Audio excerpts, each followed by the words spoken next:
de las actividades que yo haga. Hay gente que necesita comer mucho más porque hace una actividad, ¿sí?, mucho más aeróbica, entonces consume. Yo me acuerdo siempre la dieta de Phelps, que se comía una pizza, medio kilo de fideos, un sándwich de milanesa, y vos decías, en un momento, en una etapa del entrenamiento, en un periodo de entrenamiento en donde más o menos nadaba 8 kilómetros por día, lo que generalmente nada, sí, no sé, un atleta nuestro nada 12 por semana, o sea, el tipo nadaba el doble de lo que nada un nadador convencional, pero porque estaba en una etapa de entrenamiento y consumía demasiado y necesitaba consumirlo porque lo gastaba. Y se pueden dar esos permitidos. Bien, sigo. ¿Se entendió más o menos los dos sistemas? Por eso se hace el drenaje linfático, por eso si ustedes agarran a una persona, yo mientras tanto cambio la pantalla y los miro a ustedes, ¿eh? Por eso a veces dejo la misma pantalla puesta. Por eso es que, por ejemplo, cuando una persona se quema, si tiene una quemadura de 3er grado, ¿sí?, nosotros vamos, y a mí me ha pasado de tocarle el brazo a esa persona, de hacerle como si fuese estrujarle un poco el brazo y cae agua. Es el sistema, ¿sí?, linfático que está trabajando. Por eso vemos esas personas que tienen, por ejemplo, edema y tienen los brazos, ¿sí?, cargados con mucho líquido. Bueno, tiene que ver con un mal drenaje linfático. Parte de la celulitis tiene que ver con esto. Y también el tema de la alimentación, más que nada del tema de aquellas personas que no consumen mucha agua en el día, ¿sí?, presentan un déficit, porque dijimos que el 99% de esto era agua. Entonces el cuerpo no elimina lo correcto, no hay una buena circulación. Fíjense que en toda dieta, ¿qué te dicen? Lo primero que tenés que hacer. Tenés que hidratarte bien, ¿sí? Tenés que tomar agua. Entonces tiene que ver con la circulación. Si no tengo una buena circulación, ya arranqué mal. Para la alimentación, para el ejercicio, para lo que sea. ¿Cómo sé que estoy bien hidratado? Voy al baño y cuando voy al baño pillo. Y si pillo blanquito, clarito, bueno, quiere decir que estoy bien hidratado. Si pillo bien amarillo, quiere decir que estoy tomando poco líquido. Esa es la forma más burda de poder saber si uno está hidratado o no está hidratado. Soy deportista, sé que que necesito cada vez rendir mejor en mi ejercicio.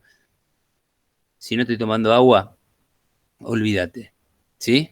Entonces, ténganlo en cuenta, eso lo vemos el año que viene también.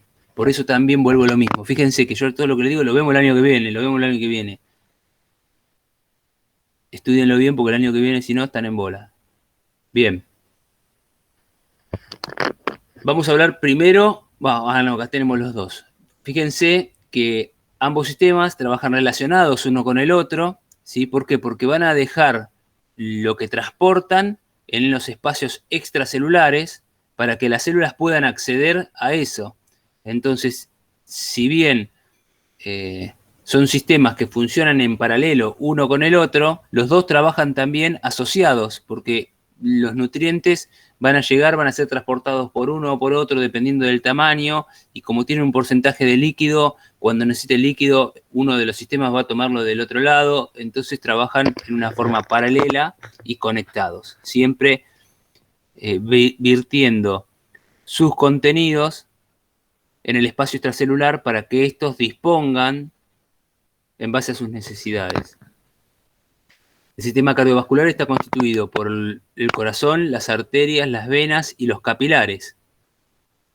El sistema linfático está constituido por los vasos linfáticos, está constituido por los capilares linfáticos y por ganglios, que son estructuras como si fuesen dilataciones de los vasos linfáticos, en donde encontramos espacios de estación, en donde hay células que son encargadas de generar, por ejemplo, los glóbulos blancos. Empezamos primero por lo que es el sistema cardiovascular. Principal órgano por ahí del sistema o motor del sistema cardiovascular es el corazón. El corazón es el encargado, no es el único, ¿sí? Esto lo vamos a ver más adelante, es el encargado de producir, o sea, es el único órgano que es encargado directamente de producir esto. Pero vamos a ver más adelante, o cuando lo veamos en fisiología,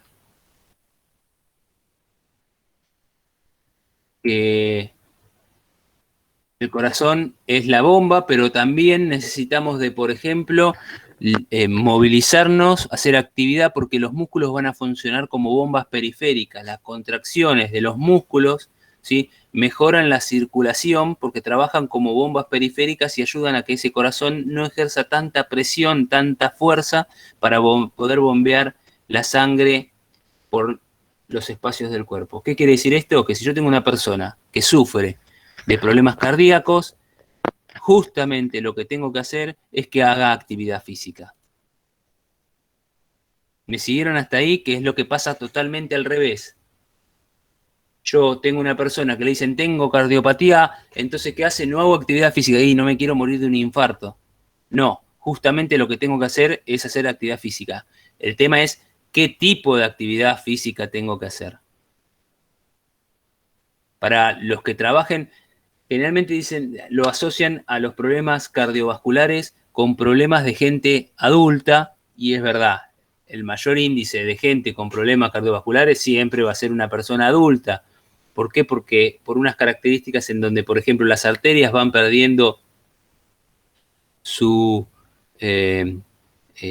movilidad, por alguna forma de decirlo, su elasticidad, con lo cual aumenta la presión arterial, y después el tema de las distintas dietas que nosotros vamos teniendo y cómo se va tapando el sistema de caños, para decirlo de una forma, que tenemos en el cuerpo, y eso hace que este corazón tenga que trabajar y tenga que luchar contra todo esto, que no es otra cosa que el envejecimiento del cuerpo. No sé por qué me fui para ese lado, pero en que sigo, miro de nuevo lo que estaba mirando. Ahí. Y otra de las cosas que, por ejemplo, ayuda a la circulación es el movimiento diafragmático. Cuando nosotros respiramos, ¿sí?, al movilizar la caja torácica y expandirla, y empujando con el diafragma hacia arriba, sí, perdón, el diafragma hacia abajo, ¿sí?, para poder elevarla, y el diafragma hacia arriba cuando se relaja, eso hace un efecto de bombeo, de vacío, que hace que ayuda a que la sangre retorne hacia, o sea, de los miembros inferiores hacia el resto del cuerpo, o sea, el tórax, y ayuda a este bombeo. Obviamente no es lo mismo que la función que tiene el corazón, que está directamente ligado a los vasos, ¿sí?, y con eso, con la presión que ejerce a través de las contracciones, permite que la sangre pueda circular, ¿sí? Es como si fuese la presión que tiene una canilla. Bien. Este corazón se encuentra preferentemente ubicado del lado izquierdo del cuerpo. Después vamos a ver bien la ubicación. Eso está todo redactado en los apuntes que le doy. Dónde está ubicado es muy importante, ¿sí? Entre los dos pulmones, ¿sí? Es un espacio que se llama mediastino, ¿sí? Esa ubicación de donde está el corazón, ¿sí? Ahí dice que, por ejemplo, ahí encontramos la boca del estómago, que se llama cardia. ¿Se acuerdan que cuando el esófago terminaba había un engrosamiento de las paredes del esófago y ingresaba el alimento al estómago a través de ese orificio que se llamaba cardias, justamente, que se encuentra por debajo del corazón? El corazón es como si estuviese reposando sobre el músculo del diafragma. ¿Se acuerdan el sistema respiratorio? Que existía el diafragma, que dividía la caja torácica del abdomen. Fíjense que vamos recordando todo lo que vimos. Primero digestivo y ahora respiratorio. Obviamente se encuentra también o sea, por detrás del esternón, ¿sí?, entre los cartílagos costales también, ¿sí?, y por delante de las vértebras torácicas, las últimas vértebras torácicas. Ese es el espacio donde se encuentra. Si yo voy a la constitución anatómica del corazón, con qué tejidos está compuesto el corazón, encontramos que tiene 3 tipos de tejido principalmente. Un tipo de tejido que es el endocardio, ¿sí?, sería la película o el tejido que se encuentra dentro del corazón, revistiendo las cavidades que tiene el corazón, que ahora las vamos a ver. Ese es el endocardio. Luego tiene el tejido más desarrollado que tiene el corazón, ¿sí?, de sus paredes, que es el miocardio. Siempre la palabra mio, ¿sí?, es sinónimo de músculo. entonces es la pared más voluminosa, quiere decir que el corazón está compuesto principalmente por músculo. Siempre se dice que es un músculo el corazón, y por la cantidad de tejido muscular que tiene, está bien la referencia, pero no es el único tejido que tiene, sino tenemos endocardio y pericardio. El pericardio es una membrana fibrosa de tejido conectivo, conjuntivo, ¿sí? Que habíamos hablado siempre de cuáles eran las funciones de cada uno de los tejidos, y acá están muy bien reflejadas. El endocardio se encuentra por dentro y reviste la cavidad del corazón para que la sangre no se escape de ahí, y de alguna forma, como las células están pegadas, muy pegadas, con poco espacio extracelular entre unas y otras, permite funcionar como una membrana. El miocardio tiene una función de poder transformar lo que es algo, un cambio energético, un cambio, un estímulo en algo de que es movimiento. Entonces permite la contracción muscular, y su principal función, la del corazón, es contraer esas cavidades para que la sangre escape de ese corazón y viaje por las arterias y venas y llegue a las diferentes células del cuerpo. Y por último, el pericardio, que era la función del tejido conectivo o conjuntivo, era proteger, sostener, aislar de otros órganos, ¿sí? El órgano que estemos hablando, en este caso el corazón. Tiene dos membranas, ¿sí? Una que es de tejido parietal y otra que es visceral. La membrana de tejido visceral es la que se adhiere al corazón, al órgano. La membrana de tejido parietal, Marchetti, a ver si había estado ya. Ponemos acá. Así ya estaba. No.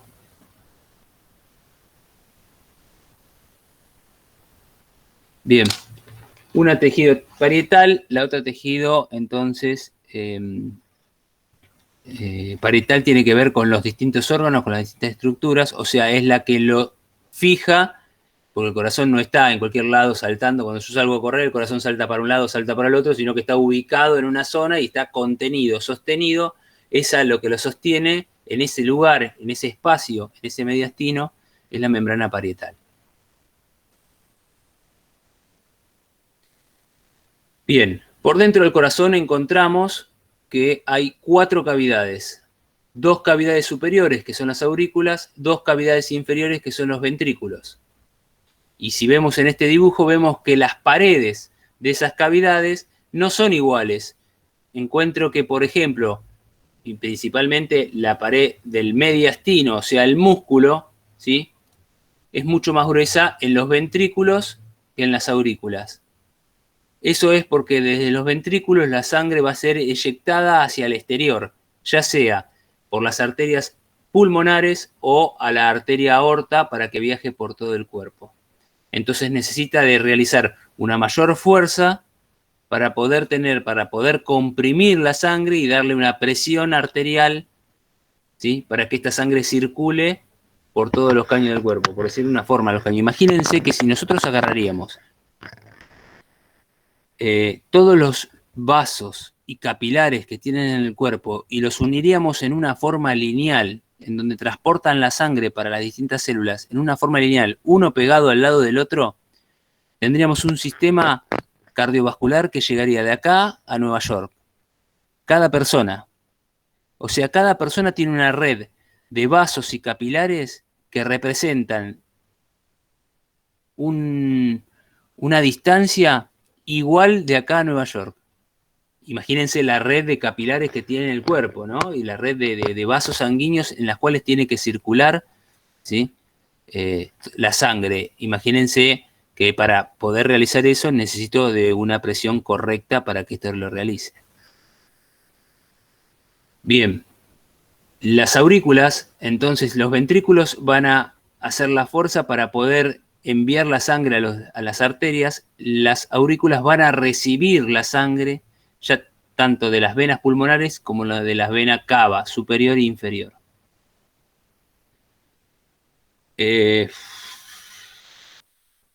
Estas aurículas y ventrículos se comunican entre ellas a través de válvulas, que ahora vamos a ver bien cómo están dispuestas, cómo se llaman, pero permiten la comunicación entre el lado derecho del corazón con la parte superior y la parte inferior, y el lado izquierdo del corazón con la parte superior y la parte inferior. O sea, aurícula y ventrículo izquierdo, aurícula y ventrículo derecho. Entre ellos no se conectan. Cuando se conectan es porque hubo un problema o hay un problema en ese corazón. Generalmente hay una comunicación, ¿sí? Pero no a ese nivel, sino a nivel arriba de los vasos sanguíneos que nosotros tenemos antes de nacer, que en el momento del parto, en el momento del nacimiento se cierra. A veces puede pasar que no suceda eso, es una patología, ¿sí? ¿Por qué? Porque nosotros la sangre que movilizamos el feto, la sangre que moviliza el feto, no es sangre oxigenada, sí es oxigenada, perdón, no es oxigenada por nuestros pulmones, por los pulmones del feto, porque el feto no está al aire libre para poder respirar, sino que respira ni bien nace en el momento del parto. La sangre que circula por el corazón del feto es la sangre de la madre, con lo cual la función del corazón de bombeo sí está, pero la función de oxigenar la sangre en su cuerpo no se estaría realizando. Por eso es lo mismo que circule por uno o por otro de los dos caminos. Entonces, o sea, tanto de las aurículas y ventrículo derecho como aurícula y ventrículo izquierdo. ¿Me siguen hasta ahí? Bien, entonces las dos cavidades que se comunican, a ver si puedo, esta generalmente, antes se veía, no sé qué le pasó ahora a esta imagen, no sé si ustedes pueden verlo más o menos y cómo se mueve la representación del corazón. Y ahí encontramos que tanto las aurículas, o sea, las aurículas y los ventrículos de un lado con las aurículas y las aurículas y ventrículos del otro se comunican a través de una válvula, ¿sí? Que se llama válvula tricúspide, la que se encuentra del lado derecho, y válvula mitral, la que se encuentra del lado izquierdo. La válvula mitral es una válvula bicúspide, que quiere decir que tiene dos valvas principalmente para poder cerrarse y abrirse, mientras que la otra, la de la derecha, tiene tres. En realidad, no sé si llegan a ver bien la animación, pero en realidad son repliegues del tejido epitelial que tiene la parte interna del corazón, de las cavidades, que se anastomosan, se unen a las paredes del mismo corazón, y cuando este corazón se llena o se va llenando de sangre o se relaja en realidad, para poder decir la diástole, que es el movimiento de relajación de las paredes del corazón, permiten que tiren, fíjense si llegan a ver acá, no sé si lo ven, avísenme alguno porque yo no los veo ni a ustedes, entonces ven acá cómo se unen a las paredes como si fuesen ramificaciones que tienen las válvulas. Entonces, cuando las paredes bajan porque se abren, hacen que, bajan porque se relajan, ¿sí? No se contraen, se abren las válvulas y permiten que la sangre pueda ingresar a ese sector. Se ve, profe, se ve. ¿Sí? Cuando las paredes del corazón se contraen, esas válvulas se cierran y no permiten que la sangre haga el camino inverso, que la sangre vaya hacia la aurícula. Del mismo modo, no sé si llegan a ver arriba, que hay otra válvula, ¿sí? Que es una válvula aórtica, o sea, que se conecta con una arteria, y estas son válvulas que se llaman válvulas semilunares o sigmoideas, que tenemos una tanto en el ventrículo izquierdo, con la arteria aorta, y la otra en el ventrículo derecho con la arteria pulmonar.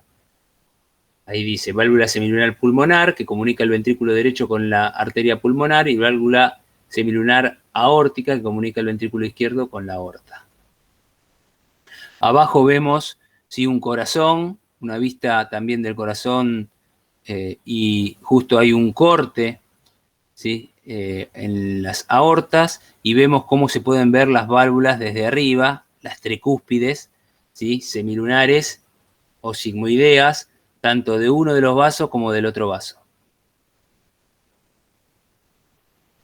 ¿Se llega a ver ahí? Si lo ven.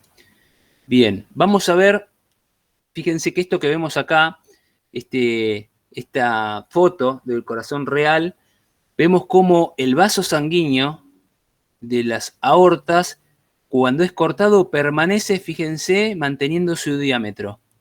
No está achatado, no está aplastado, está siempre como abierto. Y ahora entramos en los otros órganos que son las arterias. Las arterias ¿sí? Tienen distintas túnicas y una de esas túnicas tiene mucha elastina, muchas fibras circulares, ¿sí? Pero mucha elastina y muchas fibras elásticas, con lo cual permiten que siempre estén abiertas. Que siempre, obviamente, piensen en el sistema circulatorio, en un sistema de caños. Yo necesito que el corazón empuje la sangre por esos caños. Si las arterias estarían ocluidas, estarían tapadas, tendría que hacer mucho más fuerza a ese corazón para que pueda circular la sangre por él, por el sistema, ¿sí? Entonces necesita de un sistema que esté constantemente manteniendo esa circulación gracias a justamente este componente de elastina que posee las túnicas. No pasa lo mismo con las venas. Y ahora vamos a ver también por qué no pasa lo mismo con la vena. Esto tiene una razón fisiológica, el tema de que mantengan, esto lo vamos a volver a ver el año que viene, pero lo que tienen que saber ahora sí o sí es cómo está compuesto anatómicamente las túnicas de las arterias. Entonces yo les explico todo, pero bueno, lo que vamos a recalcar es justamente, yo si les pregunto algo, les preguntaré cómo son las túnicas de las arterias. ¿Me siguen? ¿Cómo están constituidas? Adventicia, conectivo, fibroso, esquelético, ¿sí? Bueno, entonces, en ellas van a transportar la sangre, ¿sí? Que va a salir del corazón a través de, como dijimos hoy, de unos vasos que están con muchas fibras elastinas, que van a tener muchas fibras elásticas, que van a tener una presión que van a ejercer los ventrículos cuando sea bombeada la sangre. Y van a tener por fuera una túnica de tejido conectivo que va a darle justamente esa, esa característica de conformación, de unión del órgano para que no se abran, para que no se rompan, para que permanezca con cierto diámetro, para que tengan ciertas características para que esa circulación se produzca. Por dentro van a tener unas fibras musculares de músculo liso que tienen su principal distribución de las fibras en una forma circular. ¿Para qué es circular esa distribución? Para permitir que se cierren o que se abra el calibre de esa arteria, para que esa arteria o se ocluya, o sea que el caño se haga más fino, o que el caño se haga lo más grande que pueda, dependiendo de la contracción del músculo liso. Si fuesen oblicuas, no permitirían lo mismo. Si fuesen dispuestas longitudinalmente, se acortarían los caños, pero no se haría más chico la luz que por ello circula. ¿Me siguieron? Yo necesito que esté distribuida en forma circular para que el calibre de esa manguera se haga más grande o más chico. No la distancia, no otra característica, sino el calibre.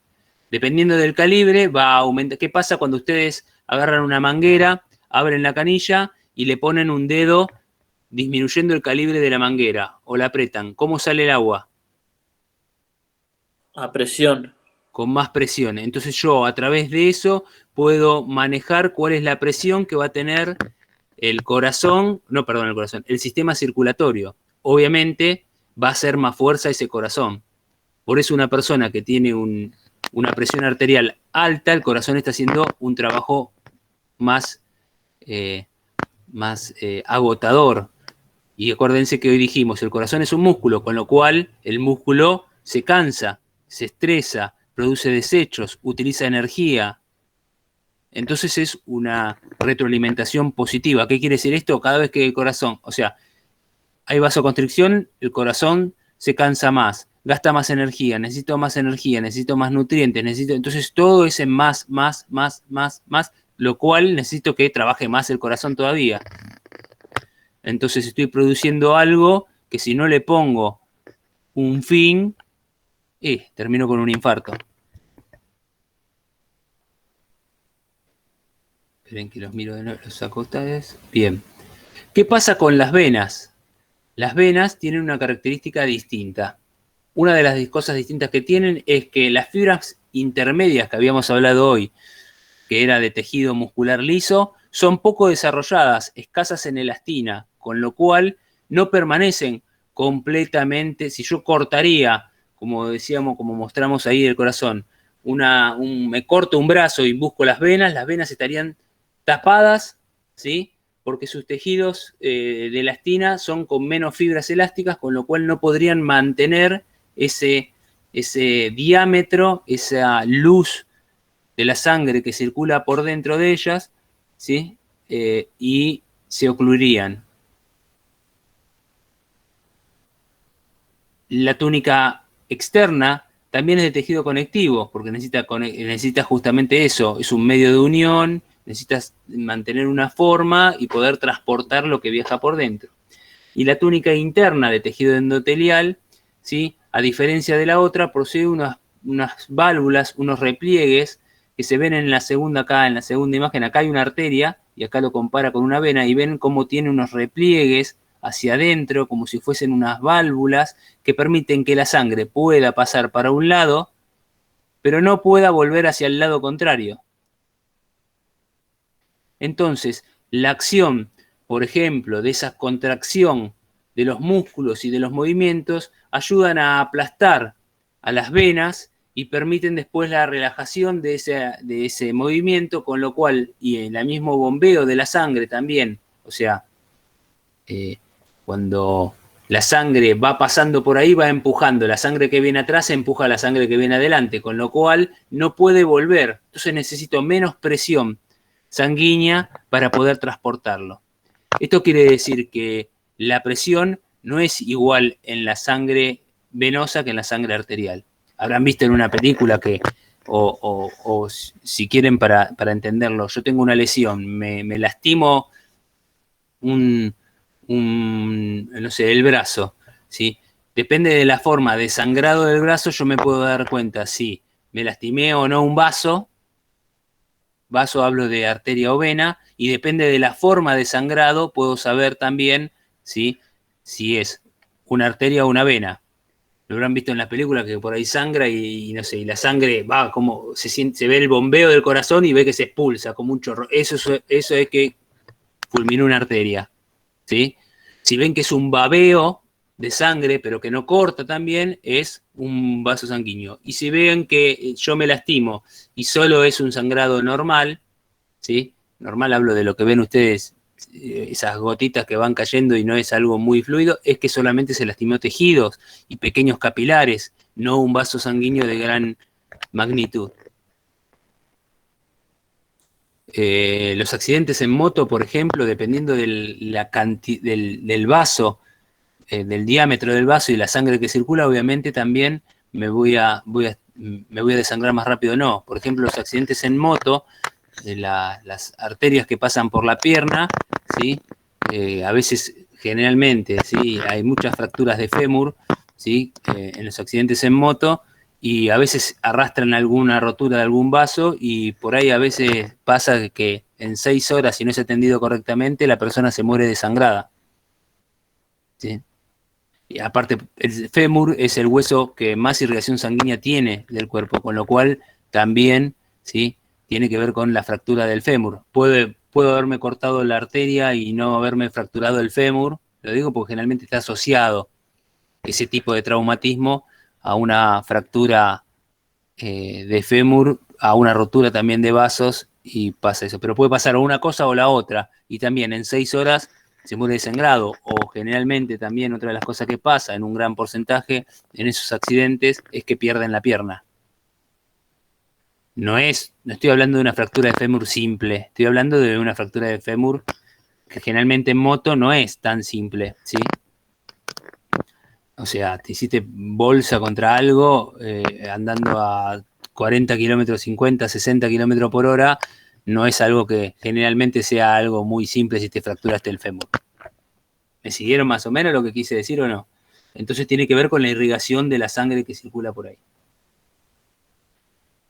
Esto también ayuda a otras cosas que les dije yo hoy. Si yo realizo contracciones musculares que permiten la contracción de las paredes de las venas, libero la presión que tiene el sistema circulatorio a la hora de hablar del retorno venoso. Con lo cual, una persona que tiene diabetes o una persona que tiene problemas como varices, producto de que este sistema que vimos acá, ven cómo acá se contrae en el dibujo de abajo, que es un dibujo, una animación donde se contrae la vena y no permite que la sangre vuelva en sentido contrario. ¿Alguien que conteste, que se vea? Sí, se ve. Bien, eso permite entonces ayudar y que ese corazón trabaje con menos, ¿sí? Que haga menos actividad. Entonces, la actividad física promueve el movimiento la circulación de la sangre y libera de mucho trabajo al corazón. Mismo principio que estábamos hablando antes. O sea, si yo tengo una persona que tiene problemas cardiovasculares, que tiene problemas de presión alta, que tiene problemas de presión baja, que tiene una diabetes y necesita y tiene problemas circulatorios en las piernas, ¿qué tengo que hacer? Que haga actividad física. O sea, ¿quién está encargado de dar actividad física? Nosotros. Mientras más complicado esté su situación, menos vamos a ser nosotros los que tenemos que trabajar y más tiene que ser un especialista en la patología. Ahora, ¿ustedes se piensan que un médico estudia qué actividades tiene que hacer una persona? Entonces ese médico va a depender de un profesor de educación física y después lo que sí le va a decir, mirá, no, esta actividad puede ser menos intensa, más intensa. Ahora, no necesariamente la mayoría de la gente que tiene alguna patología, sí, recurre al médico, en realidad todos los centros cardiológicos tienen un profesor de educación física trabajando ahí adentro, que está generalmente especializado en ese tipo de disciplinas. Pero tampoco es que trabaja las 24 horas metido dentro de un centro de rehabilitación, con lo cual seguramente trabaja en un colegio también. O sea que tiene que saber de las dos cosas. Lo bueno, ¿saben qué es? Es que se paga mejor en un lado que en el otro. Entonces yo me gustaría trabajar en el lado donde se paga más. Con lo cual les vuelvo, algo que siempre hago referencia, mientras más sepan, mejor es. Mientras más especialistas sean de una cosa, mejor es. No es la única forma, el único laburo que van a tener, seguro que no. Entonces traten de estudiar para poder estar a la altura, porque cuando surjan las oportunidades, ¿sí? Si yo no la tengo clara, me fletan en 2 segundos y el que pierden son ustedes. Y el momento de estudiar no es cuando salgo del instituto, sino ahora, donde estoy cursando, porque si no lo hago ahora, menos lo voy a hacer cuando salgo del instituto. Es al revés de lo que ustedes creen. No, cuando yo salga, me voy a preparar. No pierdan el tiempo, háganlo ahora. Si no lo hicieron ahora, difícilmente lo hagan más adelante. Bien. Los capilares. Los capilares sanguíneos en realidad son pequeños vasos que, bueno, van a terminar, o sea, son redes que imagínense vuelvo a lo mismo, la palabra caños está mal, pero para que ustedes lo tengan y lo puedan utilizar de referencia, de caños que van perdiendo a medida que van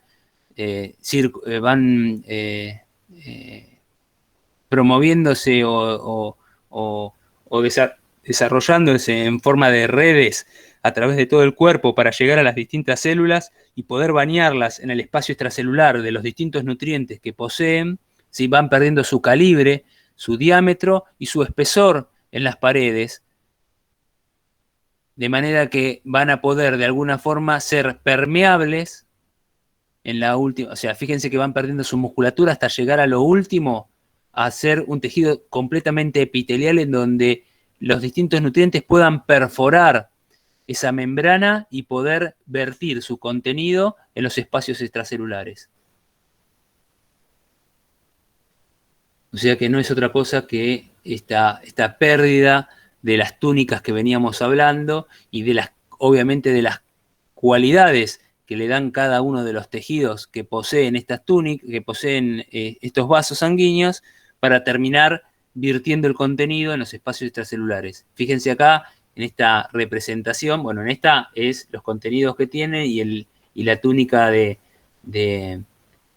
capilar, que es netamente de tejido epitelial, como tienen, por ejemplo, las plaquetas, los glóbulos rojos, los glóbulos blancos y obviamente los distintos nutrientes que va a tener la sangre en su interior.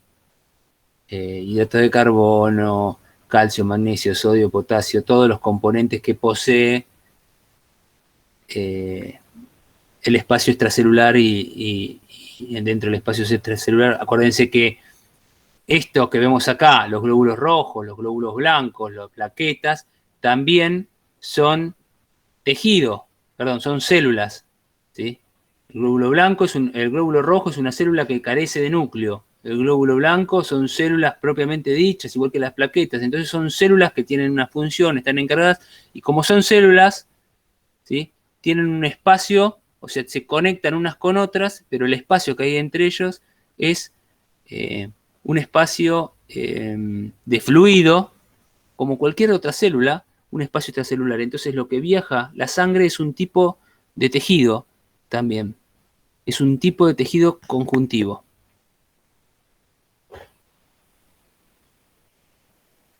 Bien, circulación. La circulación encontramos que el corazón estaba dividido en dos cavidades, en dos cavidades, no, en 4 cavidades, 2 de ellas estaban conectadas y eran del lado derecho, 2 eran del lado izquierdo. La sangre que ingresa, vamos a elegir un lugar, le ingresa del lado derecho a través de las venas, pulmonares, ¿sí? Atraviesan, se colocan primero en la aurícula derecha, realizan una compresión, se abre la válvula tricúspide, pasan al ventrículo derecho, el ventrículo derecho se contrae, abre la válvula sigmoidal pulmonar para que ingrese en la arteria pulmonar, de la arteria pulmonar va a viajar hacia los pulmones, en los pulmones va a haber la hematosis, o sea, el intercambio gaseoso, va a salir el dióxido de carbono, va a ingresar el oxígeno, esa sangre oxigenada ya, gracias a los glóbulos rojos que tienen afinidad a través del hierro que posee la hemoglobina, que tiene afinidad con el oxígeno, va a adherirse a 4 átomos de oxígeno.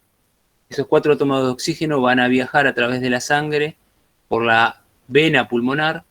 La vena pulmonar va a ingresar en la aurícula derecha, va a contraerse, va a pasar al ventrículo derecho a través de la válvula tricúspide. Y cuando ejerza la parte más, fíjense que acá se nota mucho más las dimensiones de las paredes. El ventrículo derecho, la pared es mucho más fina que el ventrículo izquierdo. ¿Por qué? Porque el ventrículo izquierdo se va a encargar de contraerse y ejercer la presión más elevada que puede poseer el corazón. Siempre que ustedes se toman la presión, les dicen 12-8, por ejemplo, ¿sí? 12 tiene que ver con el empuje o la fuerza que tiene el corazón, y en realidad está mal dicho 12, es 120 el número. Se dice 12 para resumir, ¿sí? Pero es 120 milímetros de mercurio. Sería una presión más o menos relativamente normal, ¿sí? Por encima de eso, y más llegando a 13,5, 14, sería una presión arterial alta. Y después, cuando hablamos de la otra presión, sería la presión que tiene el retorno venoso, ese 8, que en realidad no sería 8, sino sería 80 milímetros de mercurio. Profe, Sí, yo me voy. dale, Dale, nos vemos. nos Gracias. vemos. Profe, Sí. una consulta. ¿Y qué sería por ahí una presión? O sea, ¿o qué influiría que sea una presión baja al revés? Pues lo alto sería que el corazón trabaje más. Y si fuese al revés, ¿qué sería lo...? Y una presión, el valor decís vos. Claro, el En valor realidad y qué influiría. En realidad va a depender también de cada sistema. O sea, por ahí hay personas que generalmente, o sea, que comúnmente tienen presión arterial baja, ¿sí? Y para ellos lo normal por ahí sería tener, no sé, 10 de presión, ¿sí? Sí, yo tengo 9,5, O sea, 10,5, sí, 10,6. está bien. Sí. Pero eso es normal para vos y tu sistema cardiovascular está acostumbrado a eso y está desarrollado en base a eso. O sea que no todos los números son iguales. Lo que sí te puedo decir que o sea, hablo de igual el parámetro, o sea, vos te baja por ahí un poquitito más la presión y ya sufrís las consecuencias. Pero hay otras personas, ¿sí?, que en tus valores andan con presión arterial baja, o sea, andan con sintomatologías de presión arterial baja. El tema de la presión arterial, obviamente siempre van a ver y las sintomatologías van a aparecer con respecto a la irrigación del sistema nervioso, o sea, de la cabeza, más que nada. Yo puedo tener presión arterial baja y, por ejemplo, tengo las manos frías, sufro más del frío, sufro más de... ¿Se acuerdan cuáles eran las funciones del sistema cardiovascular? Una era, por ejemplo, regular la temperatura del cuerpo. Entonces, al tener una irrigación sanguínea que tiene una presión arterial baja, por ahí le cuesta más llegar a los distintos tejidos del cuerpo. Y por ahí el día de mañana, si yo tengo algún problema circulatorio, va a tener una consecuencia, ¿sí?, esta presión arterial baja, o va a influir en esta patología que voy sufriendo. Pero lo más importante es que cuando yo tengo una persona que le baja la presión, no va a tener una buena irrigación sanguínea en su sistema nervioso, y entonces voy a ver una persona que está somnoliente, que no tiene un estado de conciencia, o que sufre desmayos, o que son distintas características que vamos a encontrar en un hipotenso, que la vamos a ver en realidad el año que viene, porque no quiero sumarle también más cosas, ¿sí? Pero a ver si me siguen. Tiene que ver, ¿sí?, cómo se va a desarrollar también tu sistema. Si yo toda la vida tuve una presión arterial de un tipo, el sistema cardiovascular se va a desarrollar en base a eso. El tema es cuando fluctúa o cuando es producto de un problema. No sé si más o menos entendió lo que quise decir, Lío, pero... Sí, está bien, entendí. Bien, Y, sí. no, iba a hacer una pregunta, pero no sé si es mucho con el tema. Por ejemplo, con el tema de o sea, si es alto, o sea, el corazón es como se esfuerza más. ¿Qué pasaría si es como que sube y baja por algún motivo? Supongo que Y será en nervioso, realidad, ¿no? sí, en realidad el problema de la presión arterial, primero alta, puede producir, por ejemplo, un derrame cerebral, un ACV, ¿entendés? Esos son los problemas. Los capilares se pueden romper, entonces la irrigación sanguínea no es la correcta. Hay que ver también por qué es alta, ¿sí?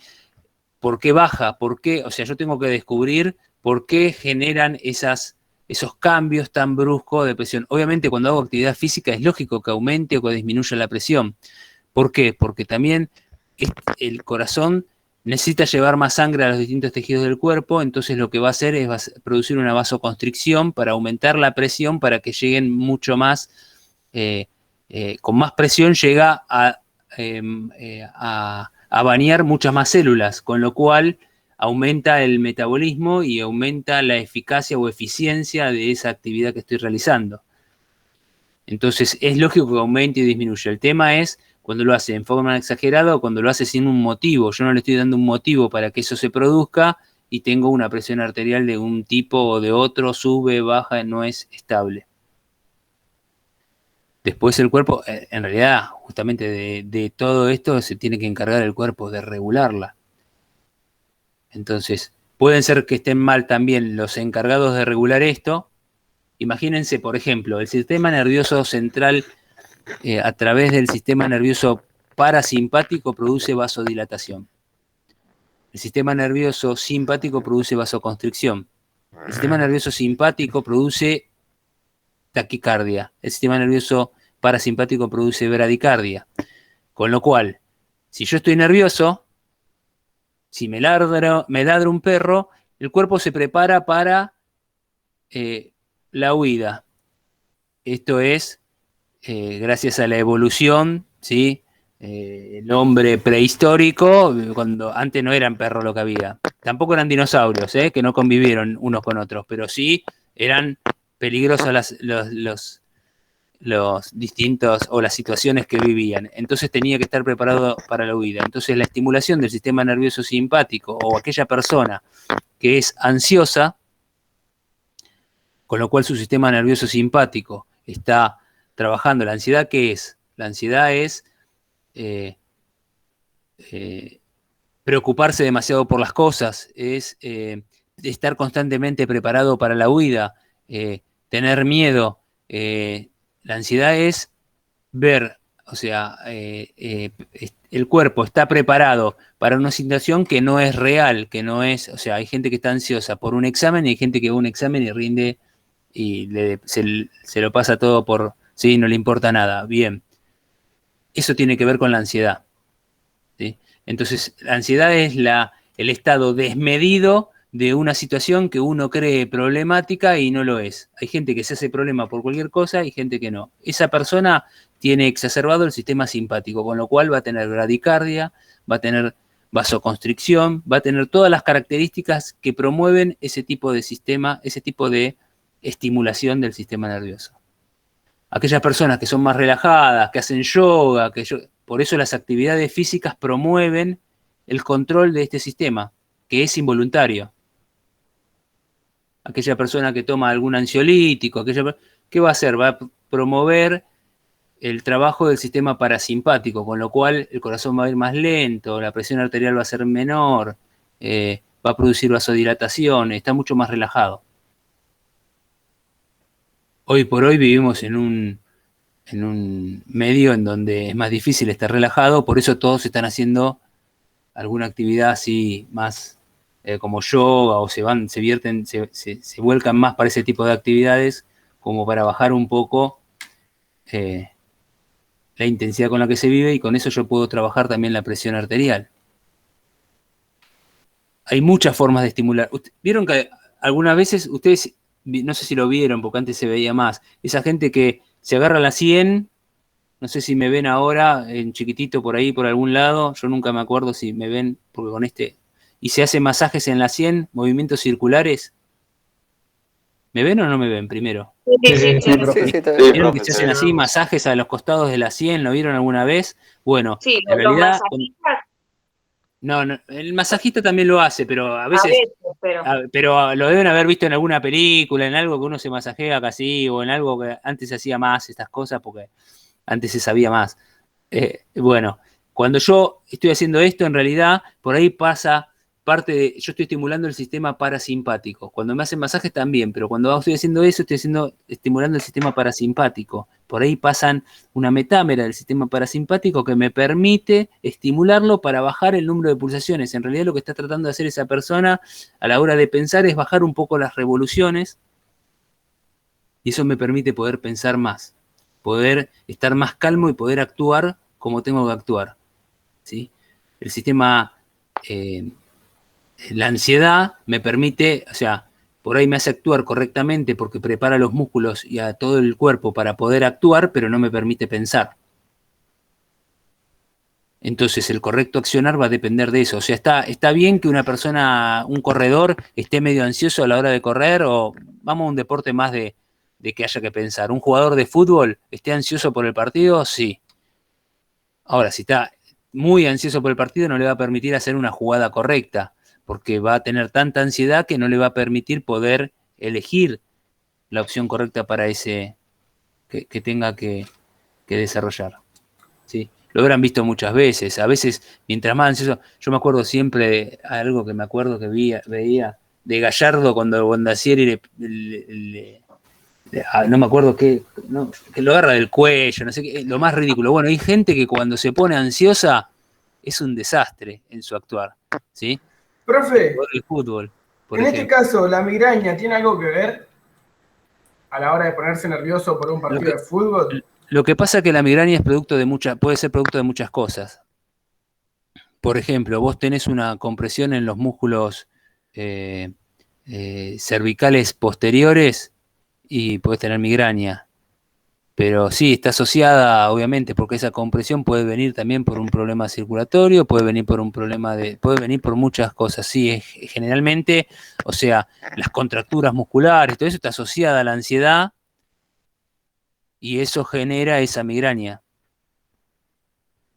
Pero no es que la ansiedad te produce migraña, sino que la consecuencia de todo eso es. Obviamente el tratamiento sería la ansiedad. O sea, si yo voy a la fuente, es como A veces, por ejemplo, la migraña, y bueno, ¿cómo lo soluciono? ¿Cómo soluciono la migraña? Ahí me clavo un migral, que van como piña. Ponele, yo tengo un ejemplo de un compañero de fútbol que jugaba el fútbol bien, o sea, el primer tiempo, y arrancaba el segundo tiempo y arrancaba con los mareos y demás. Ya no podía jugar más porque empezaba a ver mal. En ese caso, ¿qué pasa? Bueno, no soy psicólogo tampoco, entonces la Pero verdad puede ir no, por ese lado también. puede No es venir por ese lado solamente un tranquilamente, pero tema. bueno, es como que el trabajo tiene que ser mucho más profundo y el estudio de todo eso tiene que ser mucho más profundo. Ustedes saben que, por ejemplo, Messi cada vez que iba a jugar al fútbol vomitaba, entonces puede ser algo gastrointestinal y es medio dudoso que justo cuando va a jugar al fútbol vomite y cuando está en la casa haciendo la plancha está relajado y no vomita nada. Y tiene que ver la ansiedad que le produce el partido, es indudable que sí. Ahora, no sé si va a tener que ver con algo circulatorio, no sé si va a tener que ver, hay que ver qué es lo que ¿cómo se llama? Le dispara todo este proceso para que termine en algo que es totalmente digestivo. Igual es lógico, generalmente la ansiedad produce que no trabaje bien el sistema digestivo.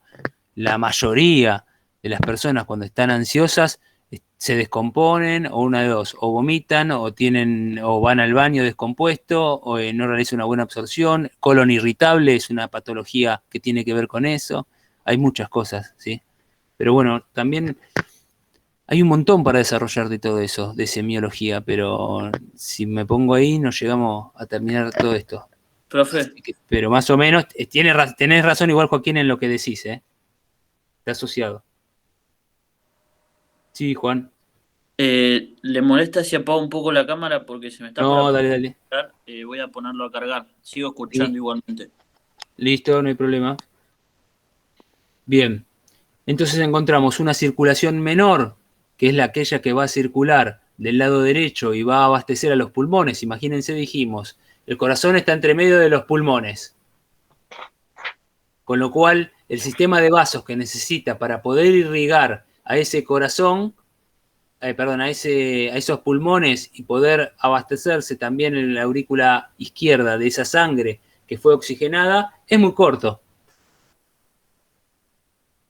Mientras que la circulación mayor o sistémica, la que baña a todos los tejidos del cuerpo con la sangre oxigenada, que es la que viene del ventrículo izquierdo, es un sistema mucho más desarrollado, por eso se llama circulación general o mayor, en donde sale de una arteria principal, que es la arteria aorta, que mide aproximadamente en un diámetro de 3 centímetros, se genera un callado que sube, acá lo tenemos en la próxima imagen, que sube un poquitito por el tórax, o sea, el corazón está acá abajo, sube a la altura de los pulmones, de la parte superior de los pulmones, del tórax, se distribuye para la cabeza, para los brazos, y a partir de eso desciende en lo que es la aorta descendente, primero llamándose torácica, después abdominal, y termina dividiéndose en dos grandes vasos, que son las arterias ilíacas, para poder abastecer a lo que son los miembros inferiores. De ahí también viene la ilíaca primitiva, que es la primera, y después tenemos la primaria y secundaria, o la externa e interna, que una va a ir al aparato reproductor y las otras van a ir a la pierna. ¿Tengo que saber cuáles son los grandes vasos del cuerpo? Sí. Tengo que saber cuáles son las ramas principales y vamos a ver que generalmente en la altura de las extremidades las ramas se dividen, ¿sí?, en base a la cantidad de huesos que tengo. Esto no pasa lo mismo con las venas. Fíjense, acá tengo una arteria axilar. La arteria axilar va a pasar a ser arteria humeral, por el hueso que está el hueso humeral. A partir del antebrazo se empieza a dividir en una arteria que es la cubital y por el otro lado la radial de este lado, la cubital de este lado. Y después se va a anastomosar en la mano esas dos ramas, generando lo que es los arcos palmares. A la altura de la aorta vamos a ver dos grandes, en realidad del lado izquierdo no tenemos un tronco brachiocefálico como se ve de este lado. O sea, acá tenemos del lado derecho, vemos que primero es una rama muy cortita y gruesa, que va a salir la arteria carótida primitiva derecha, y esa se va a dividir en dos, una interna y otra externa, una para abastecer la parte interna del cráneo, la otra la parte externa, o sea, una abastece al cerebro, después acá se une en un polígono que lo van a tener que hacer en el trabajo práctico, que se llama polígono de Willis, que es el que irriga todo el cerebro, que es el que a veces sufre los ACV, producto, por ejemplo, de un aumento de la presión arterial o producto de que se tapa, y bueno, entonces esa rama hace que dependiendo de dónde se tape, ocluye la oxigenación de una parte del cerebro, con lo cual ahí depende de esa parte que sea ocluida, es las consecuencias que tengan. Van a haber gente que tiene un ACV y tiene la cara torcida, y gente que tiene el ACV y tiene toda una hemiplegia, y gente que tiene un ACV, entonces, dependiendo de cómo fue y cuánto tiempo estuvo y qué rama de esas vasos y capilares que abastecen al cerebro fueron ocluidos y no tuvieron esa circulación, va a ser el deterioro que sufra esa persona. Porque qué parte del cerebro fue dañada, porque el cerebro tiene distintas partes que se encargan de distintas funciones del cuerpo. Que lo vamos a ver en el trabajo práctico. Del otro lado, en vez de tener un tronco brachiocefálico como acá, tenemos directamente que sale la carótida primitiva directamente, y del otro lado, ahí sí, sale lo que es la arteria subclavia, como de este lado, la arteria subclavia, ¿sí?, que va a abastecer al axilar, que el axilar pasará a ser humeral, que el humeral será radial y cubital. Si voy hacia abajo, este era lo que decíamos hoy de la vena cava, de la arteria aorta, que va a abastecer, por ejemplo, acá vemos a los riñones, va a abastecer a los órganos, y va a terminar, por ejemplo, en el fémur, siendo la arteria femoral, y a la altura de la rodilla o hueco popliteo se dividen en cubital y radial, peronea y tibial, y después en los arcos del pie, en los arcos digitales y dorsales del pie. No pasa lo mismo con las venas. Las venas también se dividen, pero las venas también se dividen, además de esa división que tienen por medio de los huesos, o sea, para guiarse con los huesos, ¿sí?, se dividen en superficiales y profundas. Obviamente el calibre de las venas superficiales es menor que el calibre de las venas profundas. Por eso es que vamos a ver,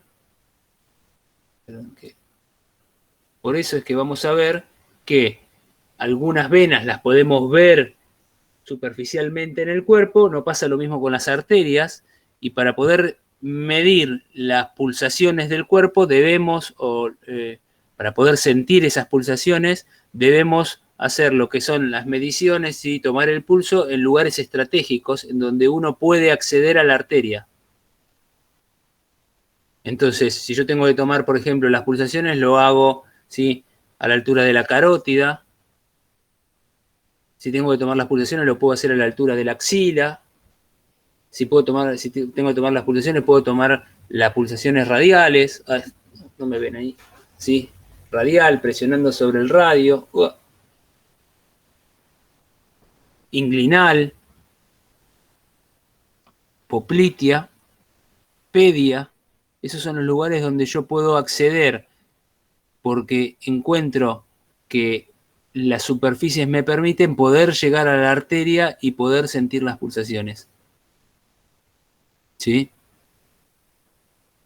En vez, las venas, no hace falta eso, porque tenemos venas superficiales y venas profundas, para encargarse obviamente del retorno venoso. Cuando tengo un problema en las venas superficiales, voy a encontrar, por ejemplo, las varices,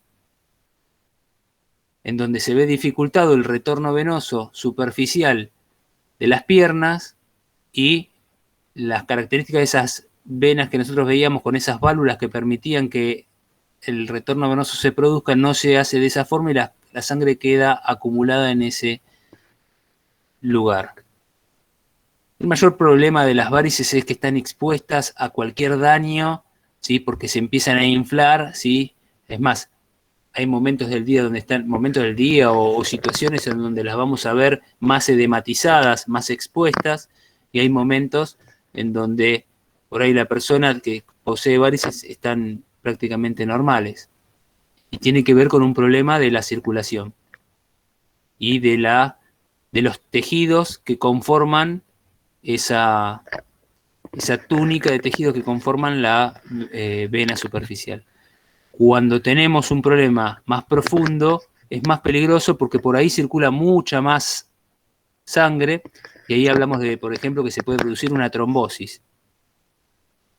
La trombosis es lo mismo que el coágulo que nosotros vemos, por ejemplo, no sé, ¿alguna vez le sangró la nariz a alguno de ustedes y se sonó la nariz y le salió un coágulo de sangre?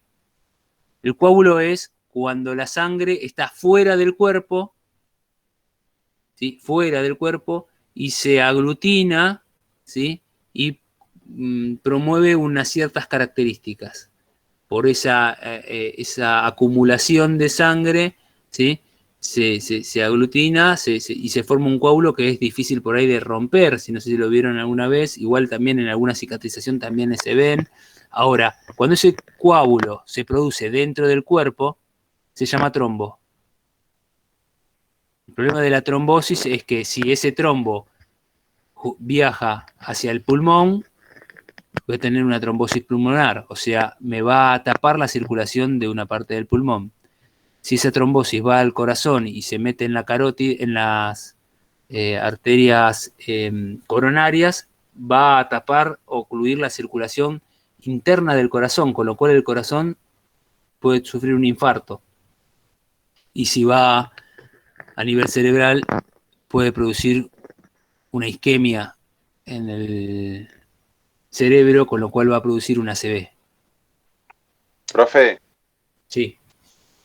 en este coágulo de sangre que obstruye en la vena, por ejemplo en las piernas, ¿puede llegar al corazón?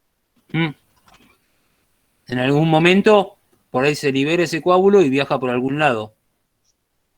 Por eso es que a la gente, por ejemplo, que la operan, bueno, uno de los problemas que sufren los que ahora, de una de las vacunas, no me acuerdo cuál de todas del coronavirus que produce trombosis.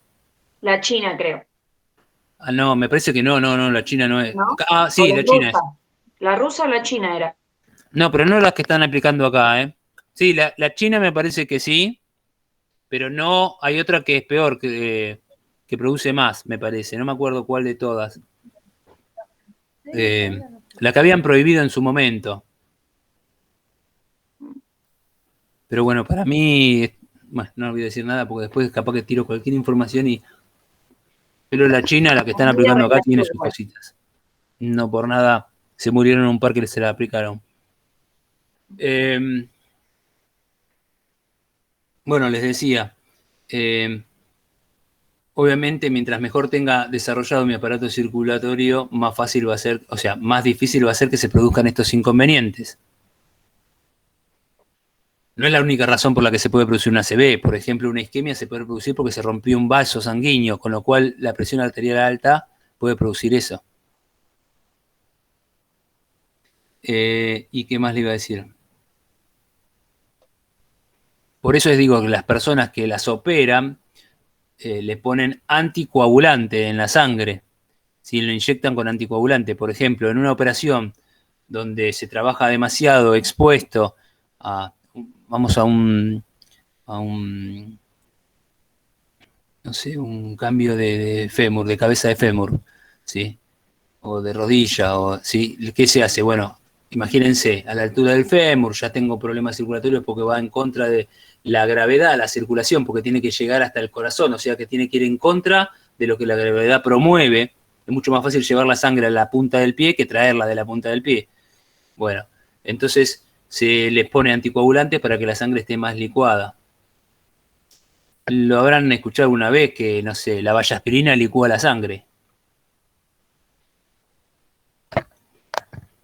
Entonces, aquellas personas que tienen problemas, por ejemplo, porque la sangre está muy densa, le dan aspirinetas. No sé si alguno tiene algún padre que tiene algún problema cardiovascular y tome aspirinetas a la mañana o a la tarde o a la noche o lo escucharon alguna vez, no sé. Bien. Aspirineta, la que se le dan a los nenes, estoy hablando. ¿Por qué? Porque justamente tiene aspirina la suficiente como para poder ayudar a que la sangre se licúe. Sigo. Bueno, esto serían entonces las ramas colaterales, son las ramas por las cuales la sangre se irriga, hay que saberlas. Los grandes vasos los tengo que conocer, ilíaca primitiva, ilíaca interna, ilíaca externa, femoral, tibial, peronea, esos nombres los tienen que saber. Esperen que sigo por acá arriba. Y esto era la aorta es la arteria principal que sale del ventrículo izquierdo, que abastece al resto de las arterias del cuerpo.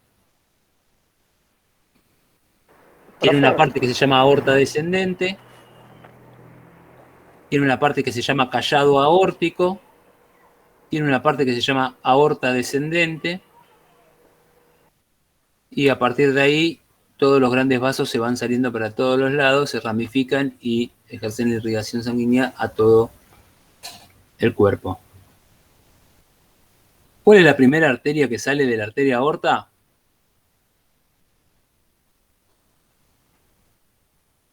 La arteria coronaria. La arteria coronaria sale de la arteria aorta, acá vemos, esta es la aorta, esta que se ve acá arriba, de ahí sale y abastece al propio corazón. ¿Qué quiere decir esto? Que el corazón es irrigado por la sangre que se encuentra dentro de él, no.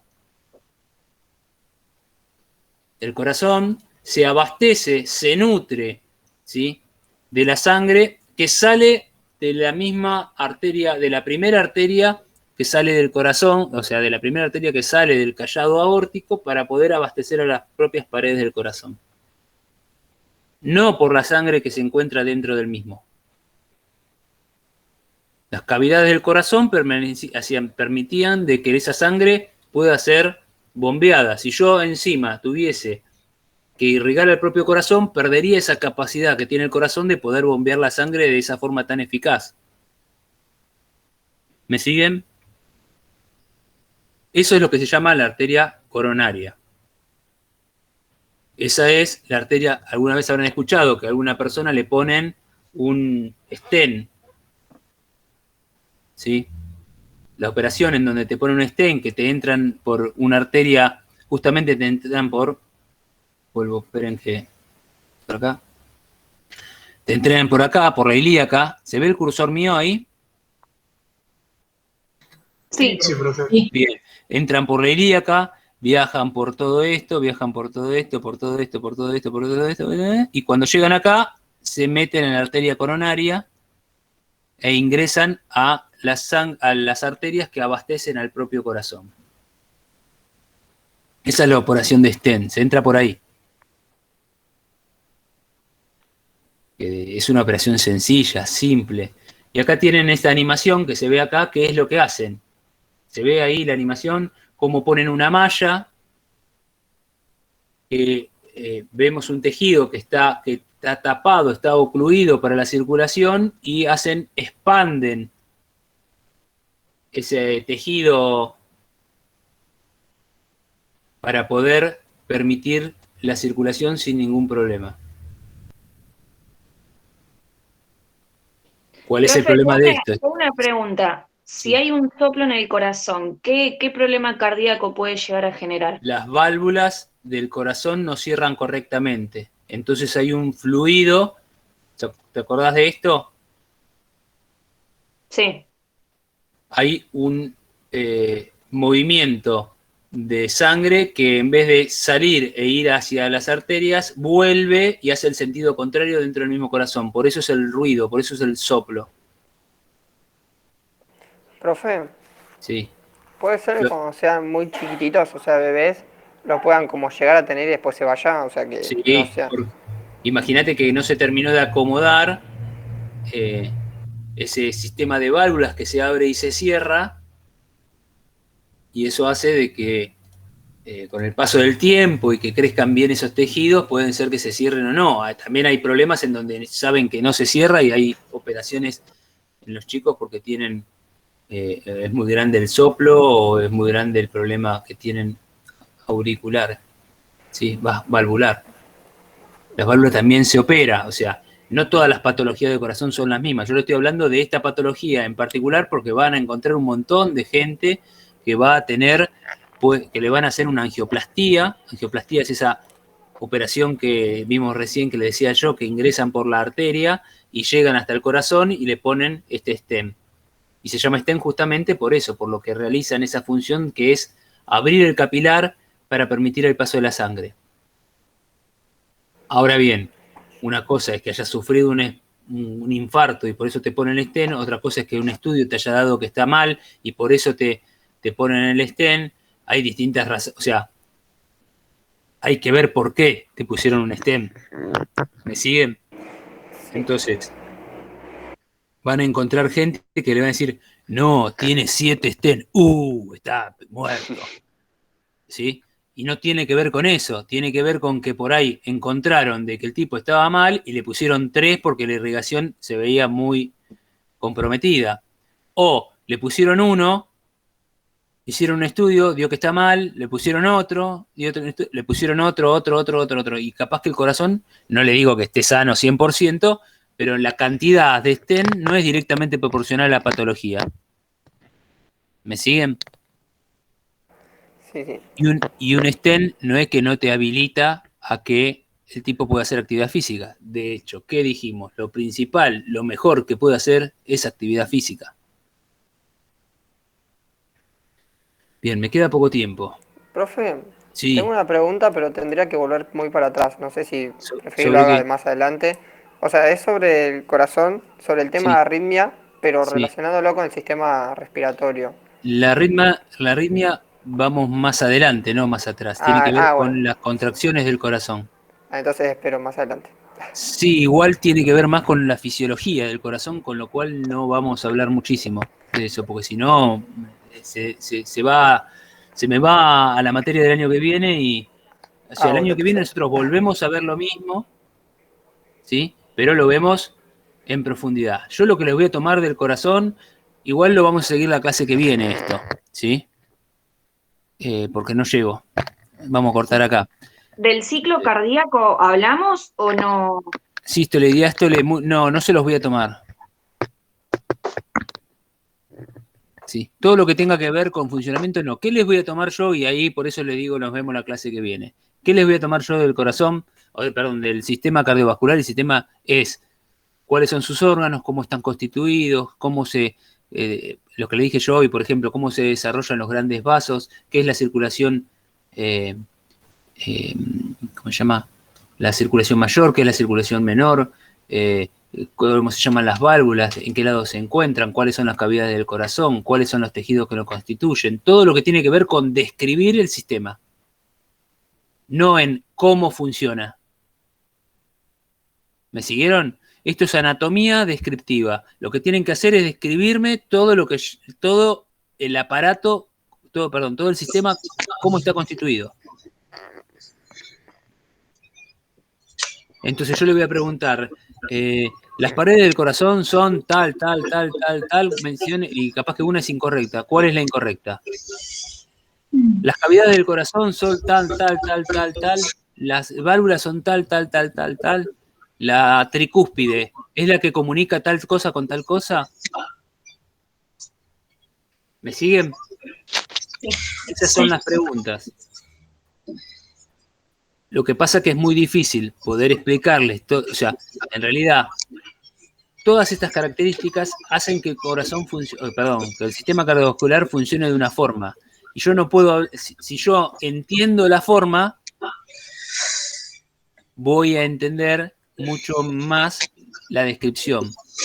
Si yo solo le hablo de descripción, van a tener que memorizar todo. ¿Me siguen hasta ahí? Por eso es que lo desarrollamos de esta forma en la clase y por eso es que también lo llevamos a la educación física con los ejemplos que yo le doy. No sé si los ejemplos son claros de cómo influyen lo que nosotros hacemos y por qué tengo que saberlo.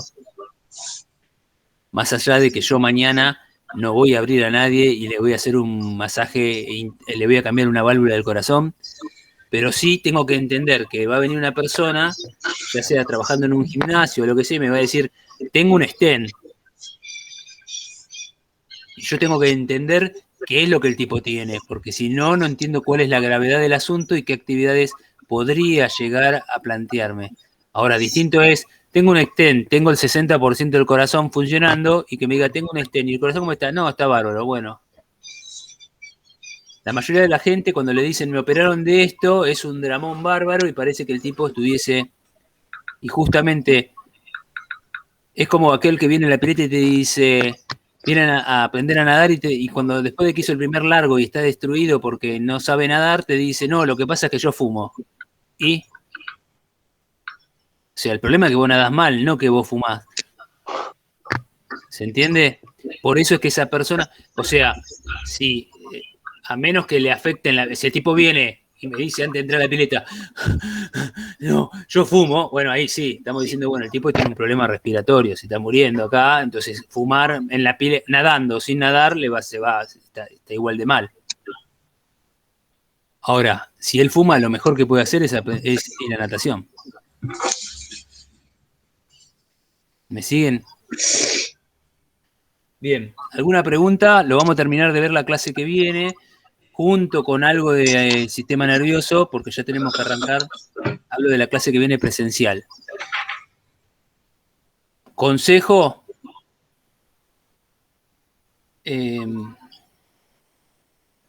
Léanlo. Sí, porque todavía me falta el apunte, que les iba a mostrar también el apunte que ustedes... que les mandé para que vean que todo lo que les digo está en el apunte. Profe, ¿podés subir el PowerPoint al campus? Lo subo cuando lo terminemos. Ah, ok. Ah, ¿Sí? profe, porque sirvió bastante el otro el que subió. Bueno. El del sistema digestivo. Bueno. Sí, no, esto los voy a subir, pero siempre los voy a subir después de que tengamos la clase. A mí lo que más me interesa es que ustedes lean el material que yo les... A ver si me entienden. La estrategia está en cómo yo se las planteo. ¿Cuál es el libro de cabecera? ¿Cuál es el apunte que yo les doy para que estudien? Y la clase. No es, si yo leo el libro ya está, si yo leo el PowerPoint ya está, si yo... No. Es esa la estrategia. Por algo está dado así. No es que es... bueno, a ver qué puedo resumir para hacer menos. Entonces, la idea es que ustedes lo estudien y bueno, y por eso es tan importante también la clase. Porque ustedes terminan de armar todo un concepto. Como dijo recién Juan, fuiste vos, ¿no? El que habló. Sí, fui yo. Como dijo Juan, la clase tiene un porqué, por eso les digo que es tan importante que asistan. Porque termina de cerrar o englobar un conocimiento y poder volcarlo hacia la educación física. Porque si no van a agarrar cuando vean sistema nervioso y van a decir, ¿para qué corno me hace estudiar este tipo? Yo no quiero ser, como me dijo una vez uno, yo no quiero ser médico. No tienen ni idea de lo que tiene que estudiar un médico. Eso primero. Bueno, nada más, chicos. No lo juego más. Nos vemos entonces. Dentro de 15 días les subo el TP. Dentro de 21 días nos vemos de nuevo. Terminamos esto y empezamos con sistema nervioso. Vayan haciendo el trabajo. Seguramente el trabajo lo tengan que entregar después de las vacaciones, cuando sea presencial. No sé si volveremos antes, lo dudo. Pero tiene que ver con el estudio, el trabajo práctico, no tanto con la entrega. Y vayan, no les recomiendo que se bajen el libro por internet, hagan, o sea, el que les di yo el negro para hacer el trabajo. Vayan haciéndolo con la compu al lado, o con el celular, o con lo que sea, y de ahí van haciendo todas las preguntas que yo le hago, porque no necesitan las 300 hojas del libro. Necesitan el trabajo que yo les estoy dando. Eso es lo que les voy a tomar. Ahora, tienen que estudiarlo, porque para entender lo que van a poner en el trabajo, hay que leer el libro. Listo.